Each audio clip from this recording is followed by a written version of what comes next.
Na escravidão, meus antepassados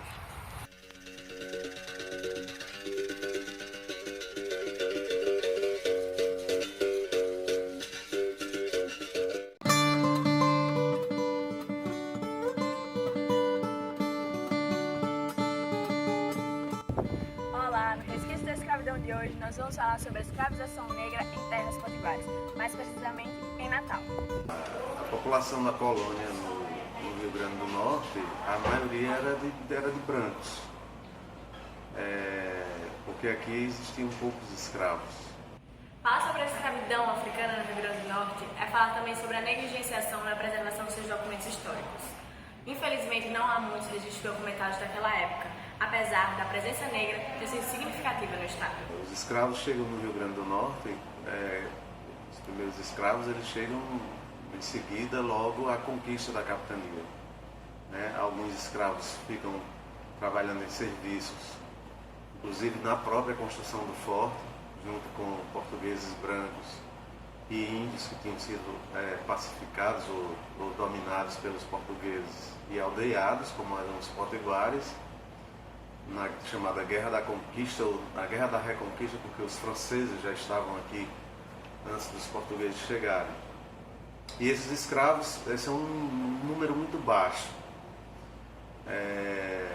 A população também da cidade não era lá grande coisa.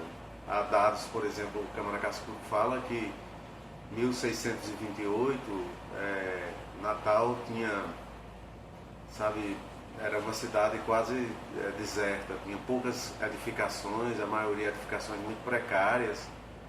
As mais importantes eram a catedral antiga, que estava em processo de construção, e algumas edificações públicas que vêm mais tarde a servir como sede do governo, da província ou da capitania, na verdade, aí depois da província.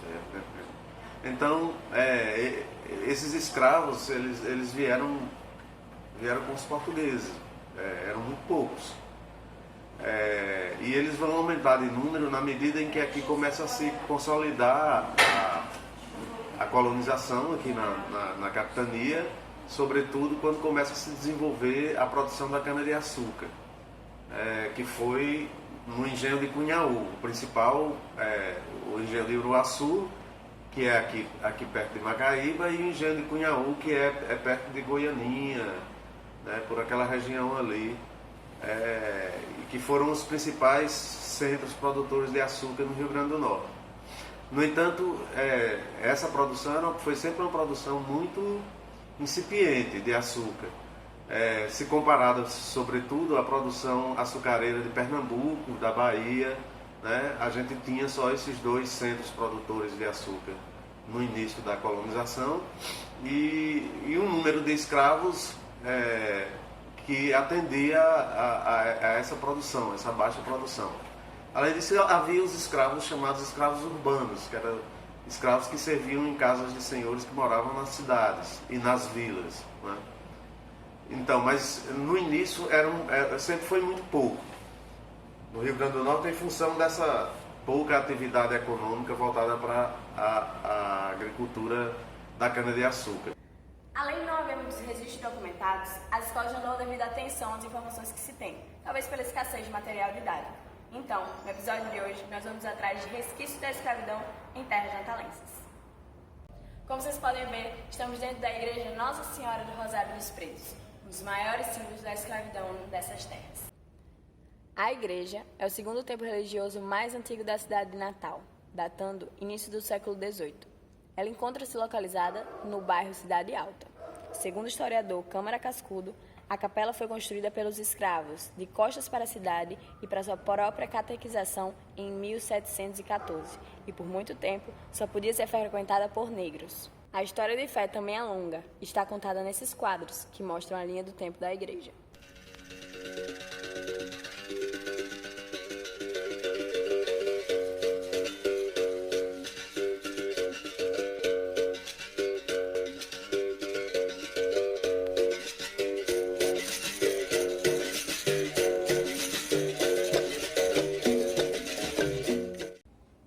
santo nome dela é Nossa Senhora do Rosário dos Pretos.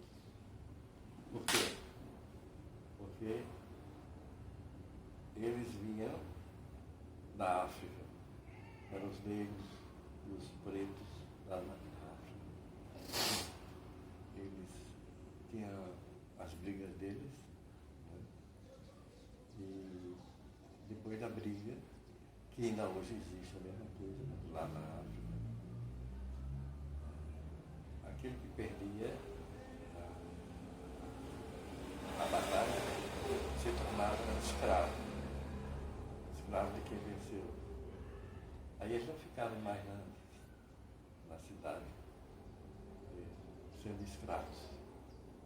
E então eram vendidos para o Brasil, para essa costa do Brasil todo, para outras partes. Porque ela está dirigida assim, para dentro d'água. As outras igrejas de negros e pretos, eu já vi tanto em João Pessoa, como no Recife, como no Rio, da Bahia, eles colocaram uma posição de direção para a África, porque eles eram africanos, então eles amavam a terra deles, eles eram respeitados, porque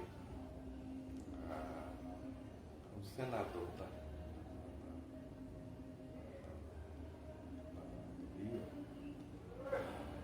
atendeu ao pedido deles para ter a sua igreja, e os negros não visitavam na igreja dos brancos. Os brancos podiam entrar na igreja dos pretos, mas os pretos não entravam na igreja.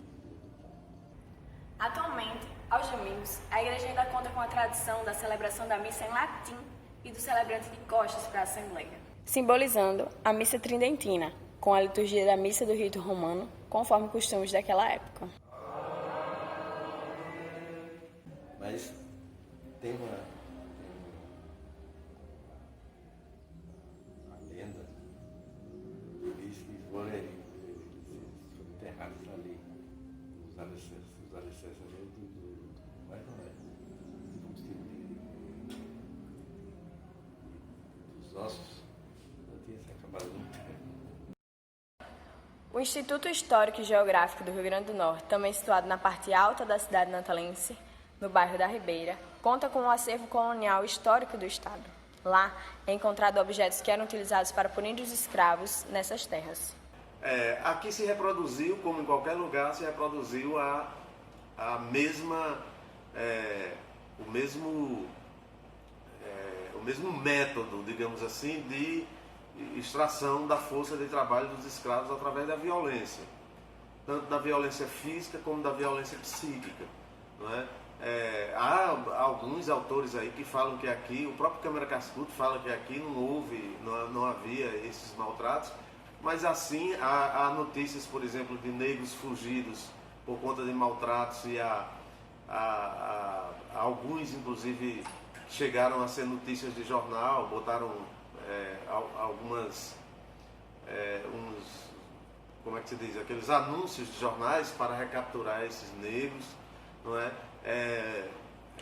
Tanto negros como negras, dependendo da função que exerciam, eram vigiados de muito perto pelos seus feitores, de chicote na mão, da mesma forma que a gente está acostumado a saber, a ler e a conversar, né, sobre o estado, a condição do escravo negro no Brasil de maneira geral.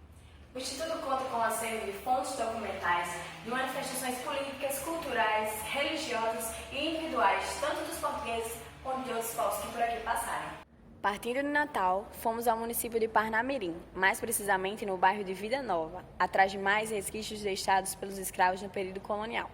O local é uma comunidade quilombola nomeada Moita Verde, e a capoeira, um dos costumes deixados pelos seus antepassados, foi algo que pudemos presenciar.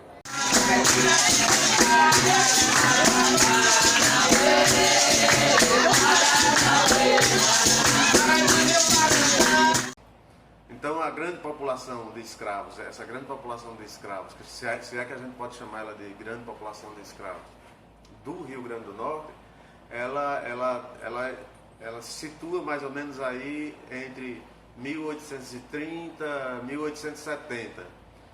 E começa, na verdade, a cair, esses números começam a cair vertiginosamente na medida em que começa uma demanda muito grande pela mão de obra escrava a partir de 1950, com a interrupção do tráfico negreiro, e começa a haver um processo de migração interna ou de um comércio interno de escravo entre as regiões decadentes do Nordeste e as regiões em ascensão econômica do sul do país.